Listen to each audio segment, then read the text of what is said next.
La storia che vi racconto oggi tiene insieme un uomo con un violoncello e un giusto di Israele, con Auschwitz, ma anche con palloncini colorati e un quadro di cui non si sa praticamente niente fino al 2016. Ma seguitemi fino in fondo e vi racconterò tutto per filo e per segno. Ciao a tutti, oggi parleremo di Un giusto fra le nazioni. Il conte Mutesischi, titolare di un quadro sconosciuto, rubato, venduto, riportato, donato, in memoria di e poi finalmente riconosciuto. E quindi questa storia che ci porterà da Vienna ad Auschwitz, a Cambridge, riguarderà un anonimo pittore del Seicento che quando dipinge un politico che gli viene assegnato non sa certo che la storia di questo quadro sarà una storia veramente molto molto complicata. Ed eccolo qui, Karl Wolfgang Franz Mutewicki. E qui col suo violoncello, ma lui non conosceva solo il violoncello perché aveva studiato legge, aveva studiato filosofia, teologia e poi a un certo punto aveva incontrato la passione della sua vita perché aveva conosciuto uno psicanalista, Wilhelm Reich, e aveva imparato da lui la psicanalisi. Aveva studiato medicina e sperava di diventare psicanalista, però poi, appunto, essendo ebreo, finì sotto le leggi razziali e non poté andare avanti a fare questo. Viaggiò con il suo maestro un po' per tutta Europa, andò anche ad Heidelberg, ad Oslo, a Copenaghen e poi tornò a Vienna. Tornò a Vienna in un momento molto complicato appunto per l'Austria, in un momento in cui era molto pericoloso rimanere in Austria, eppure lui restò e la sua casa, la casa di Interbühl, divenne un luogo di incontro per quelle persone che erano perseguitate dal nazismo, non soltanto ebrei come lui, ma anche e soprattutto degli oppositori del nazismo. Per questo questa donna invece è Marie-Louise Mutesischi, la sorella, è in una foto del 1988, perché anche lei è una parte importante in questa vicenda. E Marie-Louise era una pittrice, ed era anche lei, viveva anche lei ovviamente a Vienna col fratello, ma poi nel 1938, quando si accorse che le cose si stavano mettendo male, fece una scelta diversa rispetto al fratello perché scappò e andò a vivere a Londra, dove poi visse per tutta la vita insieme alla madre.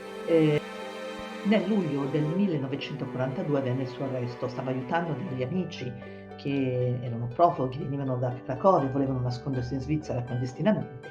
Venne denunciato da un collaborazionista e per questo motivo finì purtroppo ad Auschwitz, dove morì il 25 di giugno del 1943.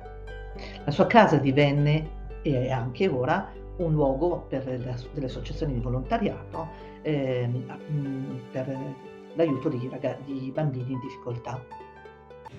Quando i nazisti lo arrestarono, in casa sua si trovavano molti quadri, perché i quadri erano una delle passioni della famiglia. Marie-Louise è stata un'importante pittrice poi per tutta la vita e questa passione appunto per la pittura è una passione molto diffusa in famiglia. Tra i vari quadri c'era anche questo quadro.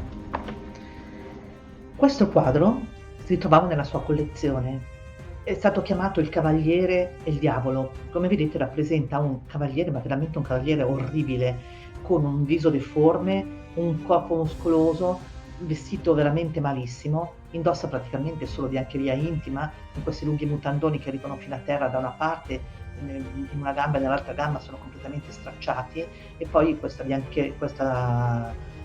mantello che lo copre un po' in maniera molto disordinata, anche il viso è decisamente deforme e sta parlando col diavolo.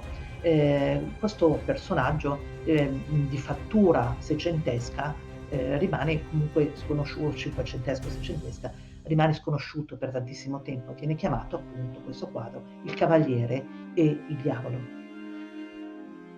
Ovviamente è interessante anche la figura del diavolo rappresentato con questo aspetto ferino, mostruoso, con questo viso appunto animalesco, con le zanne, camuffato da essere umano, coperto e con questa appunto benda bianca che quasi vorrebbe tentare di dare un po' di umanità a questa figura assolutamente appunto demoniaca.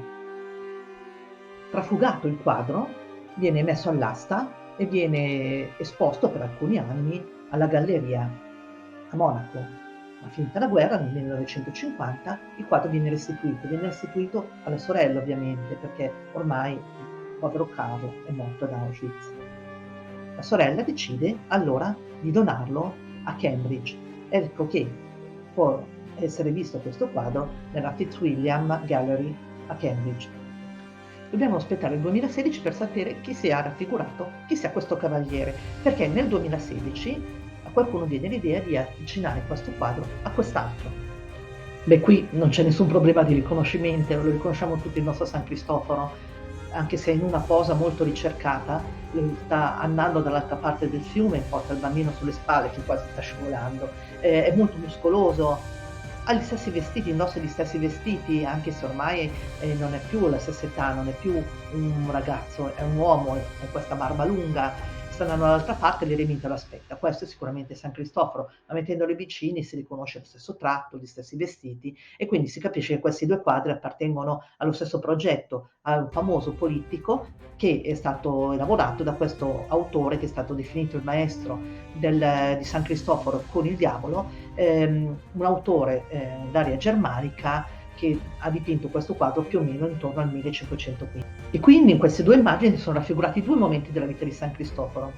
Quando lui è ancora un gigante cattivo, crudele, che si chiama Reprobo, il quale però ha il desiderio di mettersi al servizio dell'uomo più forte del mondo. Prima passa da un re, poi arriva a parlare col diavolo, pensando che sia il diavolo l'uomo più forte del mondo e offrire i propri servigi al diavolo. E questo è il momento in cui lui si presenta dal diavolo offrendo i propri servigi.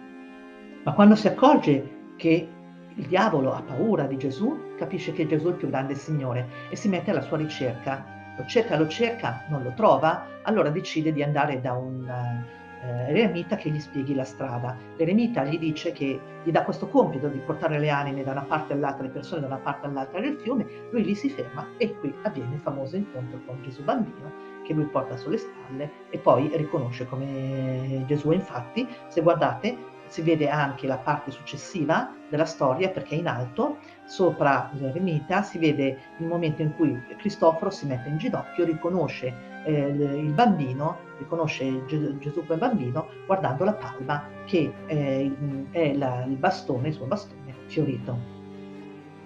È emozionante pensare che il conte, prima di essere arrestato, probabilmente aveva guardato questo San Cristoforo, questo cavaliere. Forse lui si era riconosciuto in questo cavaliere che si trovava faccia a faccia col diavolo.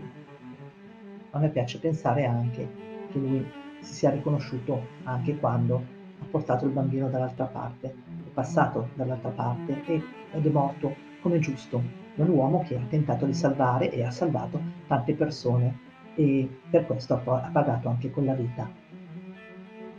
E così con questa storia vi saluto, vi do appuntamento la prossima volta sulle spalle di San Cristoforo, perché come vedete ci sta facendo fare un giro nel mondo e nella storia. Ciao!